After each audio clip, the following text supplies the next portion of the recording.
Hi students, ഇന്ന് നമ്മൾ പഠിക്കാൻ പോകുന്നത് കേരള സിലബസ് 9th സ്റ്റാൻഡേർഡിലെ ഹിസ്റ്ററിയിലെ first chapter moving forward from the stone age. ആദ്യം തന്നെ നമുക്ക് ജവഹർലാൽ നെഹ്റുവിൻ്റെ ഒരു ലെറ്ററാണ് വായിക്കാനുള്ളത്.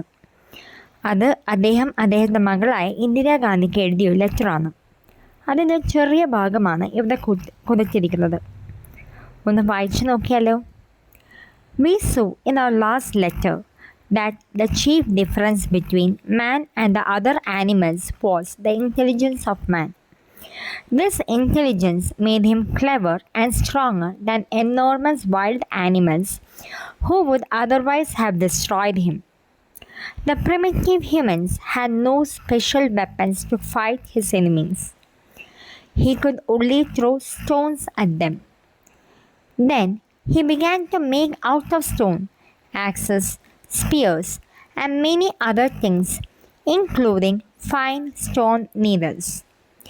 We saw many of these stone weapons in the South Kensington London Museum and also in the museum in Geneva. ഈ ഒരു ചെറിയ ഭാഗം ജവഹർലാൽ നെഹ്റുവിൻ്റെ letters from a father to his daughter എന്ന ലെറ്ററിൽ നിന്നാണ്. ഈ ലെറ്ററിൽ ആരെക്കുറിച്ചാണ് റെഫർ ചെയ്തിരിക്കുന്നതെന്ന് അറിയാമോ? പ്രിമിറ്റീവ് ഹ്യൂമൻസിനെ കുറിച്ച്, അവരുടെ ലൈഫിനെ കുറിച്ചാണ് ഈ ലെറ്ററിൽ റെഫർ ചെയ്തിരിക്കുന്നത്. അതിൻ്റെ ക്വസ്റ്റ്യൻ നോക്കിയാലോ. What does he say about the kind of tools that were used by humans to protect themselves from wild animals? ഈ ലെറ്ററിൽ ഹ്യൂമൻസ് അക്കാലത്ത് അവരെ തന്നെ വൈൽഡ് ആനിമൽസിൽ നിന്നും സംരക്ഷിക്കാൻ എന്ത് കൈൻഡ് ഓഫ് ടൂൾസാണ് ഉപയോഗിച്ചിരുന്നത് എന്നതാണ് ചോദ്യം. അതിൻ്റെ ആൻസർ എന്താ മക്കളെ? ഒന്ന് സ്റ്റോൺ ആക്സ്, പിന്നീട് എന്താണ് സ്പിയർ. അടുത്ത് നോക്കിയേ. What could be the purposes for which humans in that period use such tools? അക്കാലത്ത് മനുഷ്യർ ഇങ്ങനത്തെ ടൂൾസ് ഉപയോഗിക്കാനുള്ള കാരണങ്ങൾ എന്തായിരിക്കും? For protecting themselves from animals, ആനിമൽസിൽ നിന്നും അവരെ തന്നെ സംരക്ഷിക്കാൻ വേണ്ടി. ഫോർ ഹണ്ടിങ്, വേട്ടയാടാൻ വേണ്ടിയിട്ടും. The tools developed for the above mention purposes were made of stone in the beginning. ഈ ടൂൾസൊക്കെ ഉണ്ടാക്കിയിരുന്ന പറഞ്ഞ് അത് എന്തുകൊണ്ടാണ് ഉണ്ടാക്കിയിരുന്നതെന്ന് അറിയാമോ? സ്റ്റോൺ കൊണ്ടാണ് ഉണ്ടാക്കിയിരുന്നത്. പിന്നീട് ഈ സ്റ്റോണിനെ മെറ്റൽസ് കൊണ്ട് അവർ റീപ്ലേസ് ചെയ്തു. Archaeologists divide human history into different stages on the basis of the materials used for making tools. Archaeologists human history എങ്ങനെയാണ് ഡിവൈഡ് ചെയ്തിരിക്കുന്നതെന്ന് അറിയാമോ? ഓരോ ടൂൾസും എന്ത് മെറ്റീരിയൽ കൊണ്ടാണ് ഉണ്ടാക്കിയിരിക്കുന്നത് എന്നതിൻ്റെ ബേസിസിലാണ് ഹ്യൂമൻ ഹിസ്റ്ററിയെ ഡിവൈഡ് ചെയ്തിരിക്കുന്നത്. നോക്കി, സ്റ്റോൺ ഏജ്. സ്റ്റോൺ ഏജ് നമുക്ക് 3ആയിട്ട് ഡിവൈഡ് ചെയ്യാം. ആദ്യത്തെ എന്താണ്? Palaeolithic age, mesolithic age, neolithic age. രണ്ടാമത്തെ എന്താണെന്ന് നോക്കിയേ, മെറ്റൽ ഏജ്. സ്റ്റോൺ ഏജ് കഴിഞ്ഞിട്ടാണ് മെറ്റൽ ഏജ് വരുന്നത്. മെറ്റൽ ഏജിനെ നമുക്ക് 2ആയിട്ട് ഡിവൈഡ് ചെയ്യാം, ബ്രോൺസ് ഏജും അയോൺ ഏജുമായിട്ട്. എന്താണ് സ്റ്റോൺ ഏജ്? ഹ്യൂമൻ ഹിസ്റ്ററിയിലെ ആദ്യ ഘട്ടത്തിനെ നമ്മൾ സ്റ്റോൺ ഏജ് എന്നാണ് പറയുന്നത്. അത് എന്തുകൊണ്ടാണ് ചിന്തിച്ചിട്ടുണ്ടോ? അക്കാലത്ത് ഹ്യൂമൻസ് ടൂൾസ് ഉണ്ടാക്കുന്നത് സ്റ്റോൺ കൊണ്ടാണ്. അതുകൊണ്ട് ഹിസ്റ്റോറിയൻസ് ആ ഒരു കാലഘട്ടത്തിനെ സ്റ്റോൺ ഏജ് എന്നാണ് പറയുന്നത്. Based on the method used to make the stone tools, the stone age is divided into 3. Stone tools ഉപയോഗിച്ചിരുന്ന മെത്തേഡ് അനുസരിച്ചിട്ടാണ് സ്റ്റോൺ ഏജിനെ നമ്മൾ വീണ്ടും 3ആയിട്ട് ഡിവൈഡ് ചെയ്തത്. ഒന്ന് paleolithic age, mesolithic age, neolithic age. Clear ആണോ മക്കളെ? നമുക്കിനി പാലിയോലിത്തിക് ഏജ് എന്താണെന്ന് നോക്കാം. The characteristic feature of the paleolithic age is the use of rough unpolished stone tools. Paleolithic ഏജിൻ്റെ ഏറ്റവും വലിയ പ്രത്യേകത എന്താണെന്നറിയോ? അക്കാലത്ത് അവർ ടൂൾസ് ഉണ്ടാക്കിയിരുന്നത് റഫായിട്ട് അല്ലെങ്കിൽ അൺപോളിഷ്ഡ് ആയിട്ടുള്ള സ്റ്റോൺ കൊണ്ടാണ് അവർ ടൂൾസ് ഉണ്ടാക്കിയിരുന്നത്. പാലിയോലിത്തിക് എന്ന ഈ ടേം 2 ഗ്രീക്ക് വേർഡിൽ നിന്നാണ് ഡിറൈവ് ചെയ്തിരിക്കുന്നത്. പാലിയോസ് അതിൻ്റെ അർത്ഥം എന്താണെന്നറിയാമോ? Old. Lithos stone. The making of tools is related to the means of subsistence of primitive humans. Primitives ഹ്യൂമൻസിൻ്റെ ആവശ്യമനുസരിച്ച് അല്ലെങ്കിൽ അപ്പുറത്തെ സിറ്റുവേഷൻ അനുസരിച്ചിട്ടാണ് ഓരോ ടൂൾസും ഉണ്ടാക്കിയിരുന്നത്. Archaeologist point out that there were 3 main stages in the use of tools. Tools ഉപയോഗിക്കുന്നതിൻ്റെ 3 main stages ഏതൊക്കെയാണെന്ന് നോക്കാം. ആദ്യത്തേത് യൂട്ടിലൈസേഷൻ. എന്താണ് യൂട്ടിലൈസേഷൻ അറിയാമോ? അന്ന് അവൈലബിൾ ആയിട്ടുള്ള സ്റ്റോണിനെ അവരുടെ ഷേപ്പ് പോലും ചേഞ്ച് ചെയ്യാതെ യൂസ് ചെയ്യുന്ന മെത്തേഡിനെയാണ് നമ്മൾ യൂട്ടിലൈസേഷൻ എന്ന് പറയുന്നത്. രണ്ടാമത്തേതാണ് ഫാഷനിങ്. അതായത് അന്ന് അവൈലബിൾ ആയിട്ടുള്ള കല്ലുകൾ അവരുടെ ഷേപ്പ് ചേഞ്ച് ചെയ്ത് അവരുടെ ആവശ്യാനുസരണം യൂസ് ചെയ്യുന്ന മെത്തേഡിനെയാണ് നമ്മൾ ഫാഷനിങ് എന്ന് പറയുന്നത്. മൂന്നാമത്തേത് സ്റ്റാൻഡർഡൈസേഷൻ. ഓരോ സ്പെസിഫിക് പേർപ്പസിനും വേണ്ടി ഓരോ സ്പെസിഫിക് ടൂൾ ഉണ്ടാക്കുന്ന മെത്തേഡിനെയാണ് നമ്മൾ സ്റ്റാൻഡർഡൈസേഷൻ എന്ന് പറയുന്നത്. മനസ്സിലായോ? The pictures given below are the different tools used by primitive humans during different phases of Paleolithic age. താഴെ കാണിച്ചിരിക്കുന്ന ടൂൾസ് കണ്ടോ? അതൊക്കെ പ്രിമിറ്റീവ് ഹ്യൂമൻസ് യൂസ് ചെയ്ത ടൂൾസാണ്. അതും പാലിയോലിത്തിക് ഏജിലെ പല ഘട്ടങ്ങളിലായിട്ടാണ് ഇവരിത് യൂസ് ചെയ്തിരിക്കുന്നത്. നോക്കിയേ, ഒന്ന് പെബിൾ ടൂൾസ്. ആദ്യത്തേത് എന്താ നോക്കിയേ? Biface core tools. മൂന്നാമത്തേതോ ഫ്ലേക്ക് ടൂൾസ്. എന്താണ് മക്കളെ ഈ കോർ ആൻഡ് ഫ്ലേക്സ് എന്ന് പറഞ്ഞാൽ അറിയുമോ? ഒരു പീസ് ഓഫ് സ്റ്റോൺ നമ്മൾ 2 അതിൽ കൂടുതലോ പീസസ് ആയിട്ട് ബ്രേക്ക് ചെയ്യുമ്പോൾ അതിലെ വലിയ പീസിനെയാണ് നമ്മൾ കോർ എന്ന് പറയുന്നത്. അതിൽ നിന്ന് ഉണ്ടായ ചെറിയ പീസസിനെ നമ്മൾ ഫ്ലേക്സ് എന്നും പറയുന്നു. കോർ സ്റ്റോൺസ് കൊണ്ട് ഉണ്ടാക്കിയ ടൂൾസിനെ നമ്മൾ കോർ ടൂൾസ് എന്നും സ്റ്റോൺ ഫ്ലേക്സ് കൊണ്ട് ഉണ്ടാക്കിയ ടൂൾസിനെ നമ്മൾ ഫ്ലേക്ക് ടൂൾസ് എന്നും പറയുന്നു. പാലിയോലിത്തിക് പീരിയഡിൻ്റെ അവസാന ഘട്ടത്തിലേക്ക് എത്തിയപ്പോൾ ഹ്യൂമൻസ് ഈ സ്റ്റോൺ ടൂൾസിന് പുറമെ അവർ ബോൺസ് കൊണ്ടുള്ള ടൂൾസും ഉപയോഗിച്ചിരുന്നു. നോക്കി, താഴെ കൊടുത്തിരിക്കുന്ന പിക്ചർ ബോൺ ടൂൾസിൻ്റെയാണ്.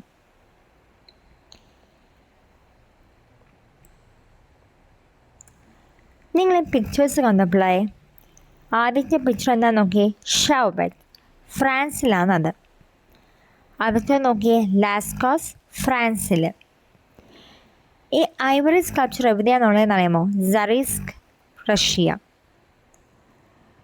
ഇതൊക്കെ ഗുഹയിലുള്ള കാർവ്ഡ് ഫിഗേഴ്സാണ്. ഈ ഫിഗേഴ്സൊക്കെ ഫ്രാൻസിലെ ഒരു ഗുഹയിലാണുള്ളത്. അതിൻ്റെ പേരാണ് ക്യുസാക്. ഇത് നോക്കിയേ ബോൺസിലുള്ള കാർവിങ്സ് ആണ്. അത് സ്പെയിനിലെ ലാ ഗർമ കേവിലാണ് ഉള്ളത്. Pictures given above are the artistic creations of primitive humans. എന്ന് വെച്ചാൽ എന്താ മക്കളെ? പാലിയോലിത്തിക് ഏജിൽ ജീവിച്ചിരുന്ന മനുഷ്യർ ടൂൾ മേക്കേഴ്സ് മാത്രമായിരുന്നില്ല, പക്ഷെയോ അവർ വളരെ ഹൈലി ക്രിയേറ്റീവായിട്ടുള്ള ആർട്ടിസ്റ്റായിരുന്നു. ഈ പിക്ചേഴ്സിൽ നിന്നും നിങ്ങൾക്ക് എന്ത് മനസ്സിലാക്കാം?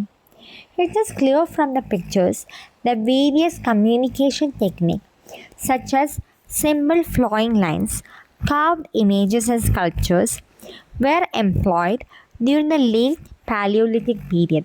അതായത് അക്കാലത്തെ മനുഷ്യർ അവരുടെ ഏർലി ഫോം ഓഫ് ലാംഗ്വേജ് ആർട്ടായിട്ടാണ് യൂസ് ചെയ്തത്. അതായത് അവരുടെ ഓരോ ഐഡിയയും എക്സ്പ്രസ് ചെയ്യാൻ അവർ ആർട്ട് യൂസ് ചെയ്തു. അതുപോലെ തന്നെ ഈ കാർവിങ്സും സ്റ്റാച്യൂസും ഒക്കെ കാണുമ്പോൾ എന്താണ് മനസ്സിലാവുന്നത്? അതിലൂടെ അവരുടെ സ്പിരിച്വൽ ട്രഡീഷനും ബിലീഫ്സുമാണ് കാണിക്കുന്നത്. ക്ലിയർ ആണോ മക്കളെ? Archaeologists are of the opinion that the depiction of animals shown at Lascaux caves, the carved figure of an animal and a woman, Cossack cave, and the Venus figure in Zurich, Russia, are related to rituals or belief. Archaeologist എന്താണ് പറഞ്ഞത്? ഈ ഓരോ പിക്ചേഴ്സും നമ്മൾ നോക്കുമ്പോൾ അതെല്ലാം അവരുടെ rituals അല്ലെങ്കിൽ അവരുടെ ബിലീഫുമായി ബന്ധപ്പെട്ടാണ് അവർ ഓരോന്നും കാർവ് ചെയ്ത് വെച്ചിരിക്കുന്നത്. അതുപോലെ തന്നെ the carvings of the bone from the La Garma cave in Spain are evidences of human artistic skill of that time. നോക്കി, ഒരു എല്ലിലാണ് അവർ ഇത്രയും കാർവ് ചെയ്ത് വെച്ചിരിക്കുന്നത് അല്ലേ? വളരെ ഡീറ്റെയിൽഡായി, വളരെ സൂക്ഷ്മമായി അവർ ഇത്രയും ഭംഗിയോടായി കാർവ് ചെയ്തിട്ടുണ്ടെങ്കിൽ അക്കാലത്തെ മനുഷ്യരുടെ ആർട്ടിസ്റ്റിക് സ്കിൽ എന്തുമാത്രം നല്ലതാണെന്ന് നോക്കിക്കേ. അതിൻ്റെ ഏറ്റവും വലിയ എക്സാമ്പിളാണ് ലാ ഗർമാസ് കേവ്, സ്പെയിനിലുള്ള ഈ ബോണിലുള്ള കാർവിങ്സ്. ക്ലിയർ ആണോ മക്കളെ? Various colours were used to draw the cave paintings. കേവിലുള്ള പെയിൻറ്റിങ്സ് വരയ്ക്കാനായിട്ട് അവർ പല തരത്തിലുള്ള കളേഴ്സാണ് യൂസ് ചെയ്തത്. These colours were made by grinding plants, tree bark and fruits and mixing with red stone powder. ഈ കളേഴ്സൊക്കെ അവർക്ക് എവിടെ നിന്നാണ് കിട്ടിയെന്ന് അറിയാമോ? പ്ലാന്റ്സ് ഗ്രൈൻഡ് ചെയ്ത്, നമ്മുടെ മരങ്ങളിൽ നിന്നൊക്കെ തൊലിയെടുത്ത്, ഫ്രൂട്ട്സ് ഇതെല്ലാം കൂടി അവർ റെഡ് സ്റ്റോൺ പൗഡറുമായിട്ട് മിക്സ് ചെയ്യുമ്പോഴുള്ള കിട്ടുന്ന കളേഴ്സാണ് ഇതൊക്കെ. ഈ പിക്ചേഴ്സൊക്കെ തന്നെ കേവിൻ്റെ ഉള്ളിലുള്ള വാൾസിലാണ് അവർ വരച്ചു വെക്കുന്നത്. കാരണം എന്താണെന്നറിയാമോ? അവിടെ സൺലൈറ്റ് അധികം കിട്ടില്ല. അതുകൊണ്ടാണ് അവർ കേവ്സിൻ്റെ ഇന്നർ വാളിൽ ഈ പിക്ചറൊക്കെ വരയ്ക്കുന്നത്. These stone carvings were made using stone needles and sharp-edged weapons. ഈ കേവിലൊക്കെ എങ്ങനെയാണ് വരയ്ക്കുന്നത് നിങ്ങൾ എപ്പോഴെങ്കിലും ചിന്തിച്ചിട്ടുണ്ടോ? ഈ സ്റ്റോൺ കാർവിങ്സ് അവർ സ്റ്റോൺ നീഡിൽ കൊണ്ടും അതുപോലെ തന്നെ നല്ല ഷാർപ്പ് എഡ്ജ്ഡ് ആയിട്ടുള്ള വെപ്പൻസ് കൊണ്ടുമാണ് അവർ ഈ ഓരോ ചിത്രങ്ങളും സ്റ്റോണിൽ കാർവ് ചെയ്തെടുത്തിരിക്കുന്നത്.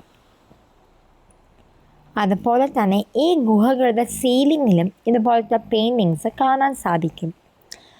അങ്ങനത്തെ പിക്ചേഴ്സിനെയും സ്കൾപ്ചേഴ്സിനെയും നമ്മൾ പ്രിമിറ്റീവ് ഹ്യൂമൻ്റെ ഇൻ്റലക്ച്വൽ ആൻഡ് ടെക്നിക്കൽ സ്കില്ലിൻ്റെ എവിഡൻസ് ആയിട്ട് കൺസിഡർ ചെയ്യാൻ സാധിക്കും.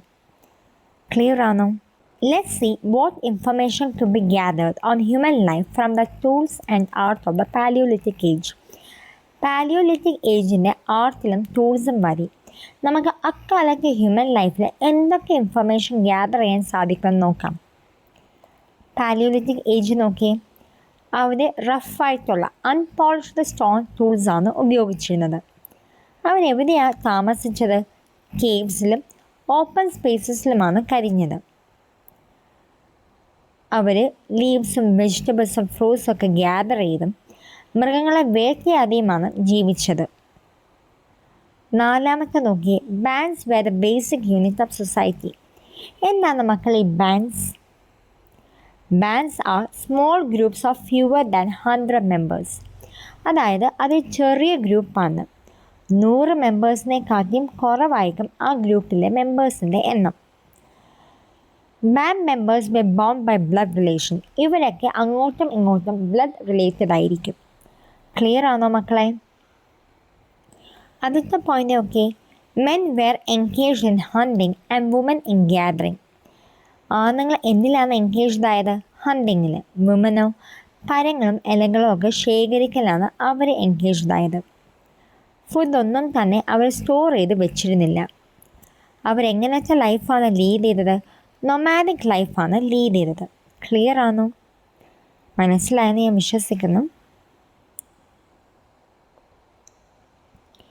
ഇനി നോക്കിയേ, അടുത്തതാണ് മെസോലിത്തിക് ഏജ്. എന്താണ് മക്കളെ ഈ മെസോലിത്തിക് ഏജ്? പാലിയോലിത്തിക് ഏജിൽ നിന്നും നിയോലിത്തിക് ഏജിലേക്കുള്ള സ്റ്റേജ് ഓഫ് ട്രാൻസിഷനെയാണ് നമ്മൾ മെസോലിത്തിക് എന്ന് പറയുന്നത്. മെസോലിത്തിക് എന്ന വേർഡ് നമുക്ക് ഗ്രീക്ക് വേർഡുകളായ മെസോസിൽ നിന്നും ലിഥോസിൽ നിന്നുമാണ് കിട്ടിയിരിക്കുന്നത്.